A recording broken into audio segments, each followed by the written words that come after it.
Hello, guys, welcome to one more episode of this podcast slash vlog that I do here to help you guys practice a little bit of listening while watching something cool, something interesting.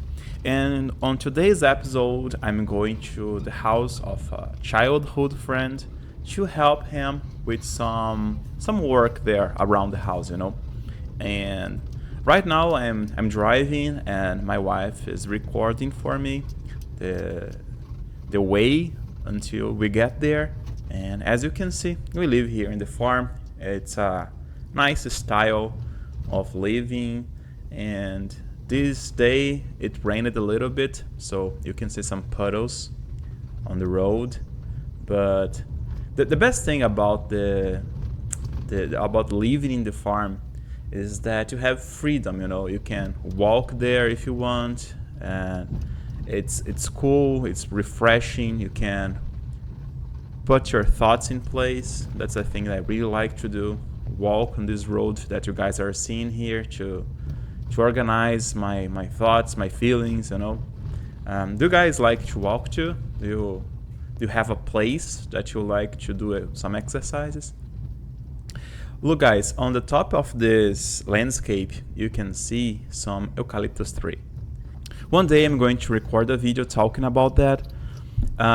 It's very cool because there's a process we do here. Some people, like my uncle, they plant this tree. Okay, guys, everything's is according to the law, okay?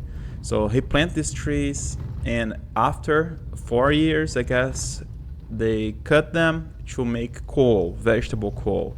It's a very interesting process that I want to show with detail for you guys later.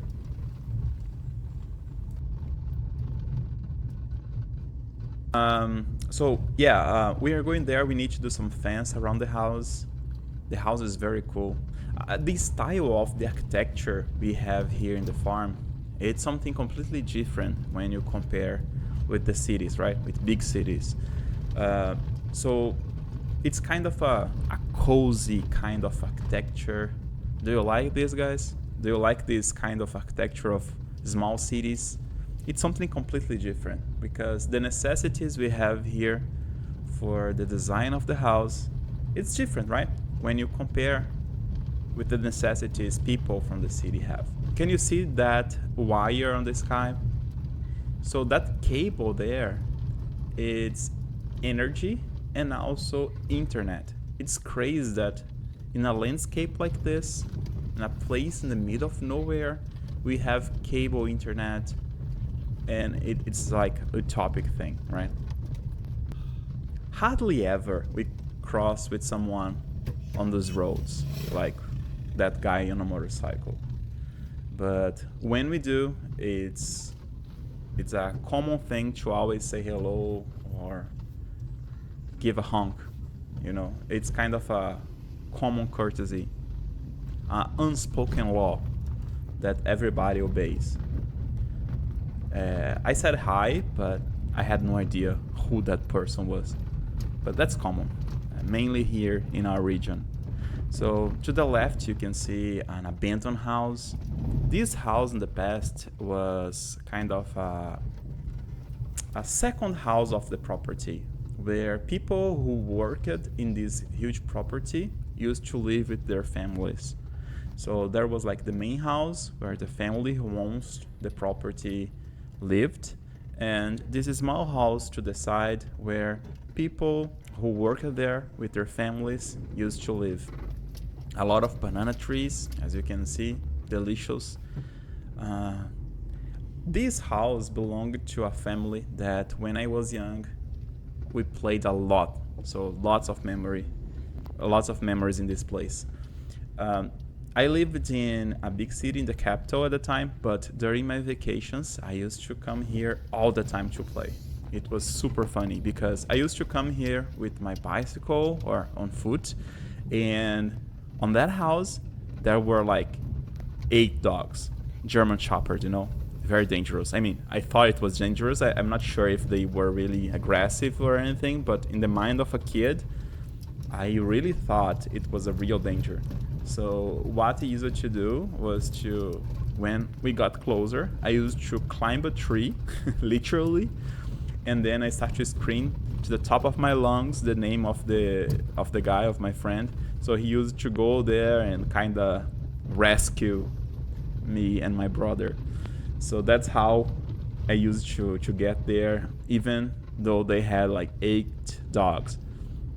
So a lot of memories on these roads. As I said, it's a cool place to pass a vacation from the big city, because the hectic life of a big city, you can't enjoy the small things like walking, breathing fresh air, these small things, you know.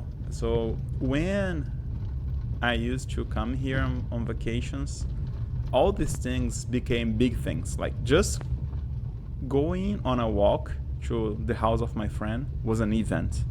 We really enjoyed that. And of course, the food here is different too. On that house specifically, his mother used to make coffee for us, and it was a special coffee. It was kind of a weak coffee, you know, with not a lot of powder. So it was kind of a tea and coffee mixed because it was coffee, but it tasted a little bit like tea because it was not with a lot of powder. So we used to make fun of that. And she also used it to make a lot of handmade cookies. Delicious. So this area that you guys are seeing, the guy, the property owner, he is going to plant coffee, the coffee tree, sorry. And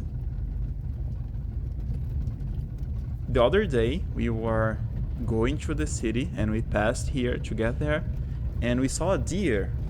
It's very uncommon to see a deer in this part of the forest because it's so open, right? And it's rare. Also, even inside of the forest, it's difficult to see one.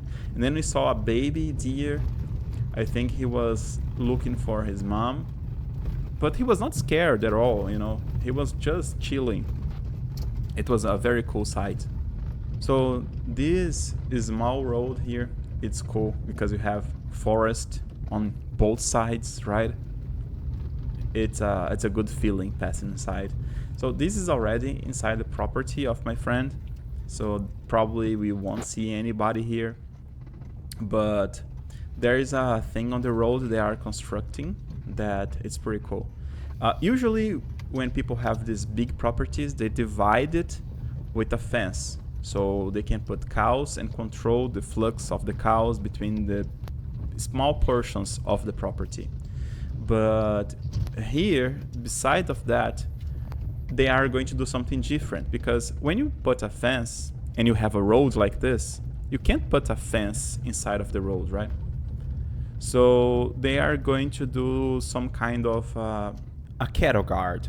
It's like a lot of bars on a horizontal in the middle of the road, so the car can pass through, but the cattle, the cows, they can't cross.